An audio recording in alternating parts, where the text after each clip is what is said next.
வெட்கப்பட்ட ஒரு பெண்மணியினுடைய சரித்திரத்தை கியாமத்து வரைக்கும் நிரந்தரமாக்கிட்டான். குர்ஆன்ல எத்தனை பேருடைய சம்பவம் வருது.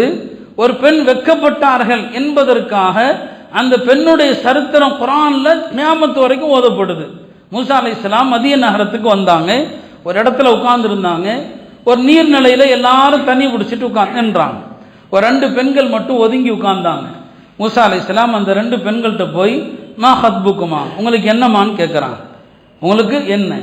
ஒரு அந்நிய பெண்ணிடத்தில் பேச வேண்டிய தேவை ஏற்பட்டார். உலமாக்கள் இந்த வசனத்திலிருந்து விளக்கங்கள் தர்றாங்க. ஏதோ ஒரு இடத்துல ஒரு பெண்மணி சங்கடத்தில் இருக்கிற மாதிரி தெரியுது.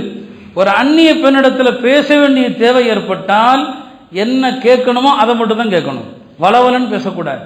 மூசா அலைஹிஸ்ஸலாம் ஒரே வார்த்தை தான் கேட்டாங்க, மா ஹத்புக்குமா, ஏமா 2 பேரும் தனியா நிற்கிறீங்களே, என்ன விஷயம், அவ்வளோதான். அதுக்கு மேலே தேவையில்லாத கேள்வி கேட்கக்கூடாது. உங்கள் பேர் என்னன்னு கேட்கறது, எங்கிருந்து வர்றீங்கன்னு கேட்கறது, இது ஒரு அந்நிய பெண்ணிடத்தில் அளவுக்கு மீறி பேசக்கூடாது. ஒரே வார்த்தை மா ஹத்புக்குமா, என்னமா அங்கே நிற்கிறீங்க. அந்த பெண்களும் பாருங்க ஒரு நபியினுடைய பெண் மக்கள், அவங்க வெக்கத்தில் வளர்க்கப்பட்ட பெண் மக்கள்.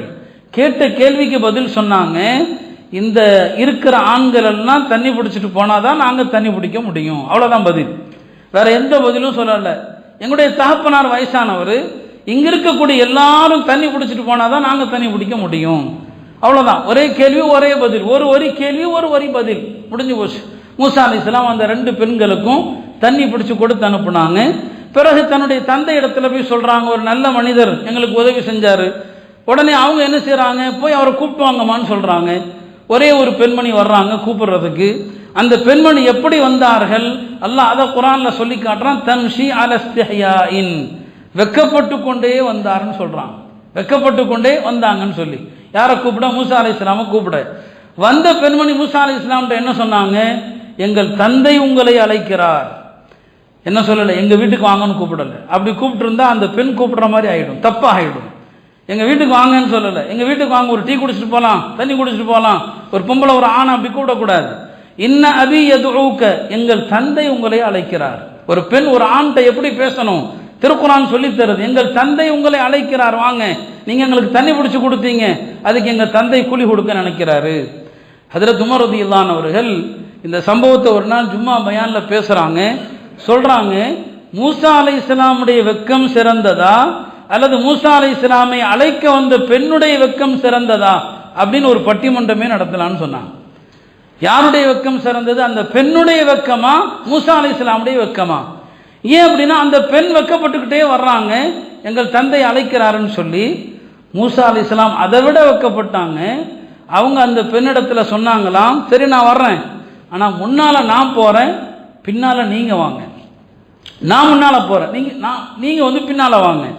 ஏன் அப்படின்னா நாங்கள் பெண்களுடைய பின்பக்கத்தை பார்க்க மாட்டோம், பெண்களுடைய பின்பக்கத்தை நாங்கள் பார்க்க மாட்டோம். ஒரு ஆண் எந்த பெண்ணுடைய முன்பக்கம் பின்பக்கம் எதையுமே பார்க்க கூடாது சொன்னாங்க. நாங்கள் பெண்களுடைய பின்பக்கத்தை பார்க்க மாட்டோம், நான் முன்னால போறேன். அப்ப இந்த வசனம் இருக்கிறதே ஒரு மிகச்சிறந்த நபியினுடைய வெக்கத்தையும், பின்னால அந்த பெண்மணி தான் மூசாவுக்கு மனைவி ஆனாங்க. நல்லவர்களுக்கு நல்லவர்கள் மனைவி, தூய்மையானவர்களுக்கு தூய்மையானவர்கள் மனைவி. 2 பேருடைய வெக்கத்தில் யாருடைய வெக்கம் சிறந்தது என்று போட்டியே நடத்தலாம் என்று உமர் ரலியல்லாஹு அன்ஹு அவர்கள் சொன்னாங்க. அருமையானவர்களே, இது திருக்குர்ஆன் சொல்லி காட்டுகிற வரலாறு. இந்த வெக்க உணர்வு தான் எல்லா விதமான தீமைகளுடைய வாசலையும் அடைக்கிறது. வெக்கம் போயிடுச்சுன்னு சொன்னா, வெக்கங்கிற இந்த குணம் இல்லாம போயிடுச்சு, எல்லா மானக்கேடான விஷயங்களும் வந்து விடுகிறது. அந்த வகையில தான் இன்றைக்கு சமூகத்தில் வெக்க சுபாவம் அறவே இல்லாமல் போனதனுடைய விளைவு தான் எவ்வளோ பெரிய விபரீதங்களை பார்க்கிறோம். பல முறை நாம் சொல்லியிருக்கிறோம், பெண்கள் இந்த சமூக வலைத்தளங்கள் ஃபேஸ்புக்கை பயன்படுத்துறது, அதில் தன்னுடைய ஃபோட்டோவை அனுப்புறது, இதனால் எவ்வளோ பெரிய விபரீதங்கள் ஏற்படுகிறது என்பதை சமீபத்திய நிகழ்வுகள் உங்களை சொல்லி காட்டுது. இந்த அத்தனை ஆபாசங்களுக்கும் காரணம் என்ன? எல்லாமே இந்த ஃபேஸ்புக் மூலமாக ஏற்பட்ட அறிமுகம், அதன் மூலமாக ஏற்பட்ட தொடர்பு. அந்த தொடர்புனால தான், அதற்கு பின்னால தான் அவ்வளோ அசிங்கங்கள் நடந்திருக்கு. அதை இங்கே சொல்ல முடியாது, அவ்வளோ மோசமான நிகழ்வுகள் நடந்திருக்கு. நம்ம சமூகத்து பெண்களும் இன்றைக்கு அந்த நிலையில தான் இருக்கிறாங்க. வேதனையோடு சொல்ல வேண்டிய விஷயம், நம்ம ஊரில் படிக்கக்கூடிய ஸ்கூலில் காலேஜில் படிக்கக்கூடிய அந்த இளம் பெண்களும் கூட இந்த ஃபேஸ்புக்கை பயன்படுத்துகிறாங்க. அதில் தங்களுடைய ஃபோட்டோக்களை அனுப்புறது, தங்களுடைய தகவல்களை பரிமாறுறது, இதுதான் பல தவறுகளுக்கு காரணமாகுது. பல விஷயங்கள் அதில் ஏற்படுது, விரும்பத்தகாத பல நிகழ்வுகள் அதன் மூலமாக ஏற்படுது. இதெல்லாம் எதை காட்டுது? நம்முடைய பெண்களிடத்தில் வெக்கம் இல்லாத தன்மையை காட்டுது.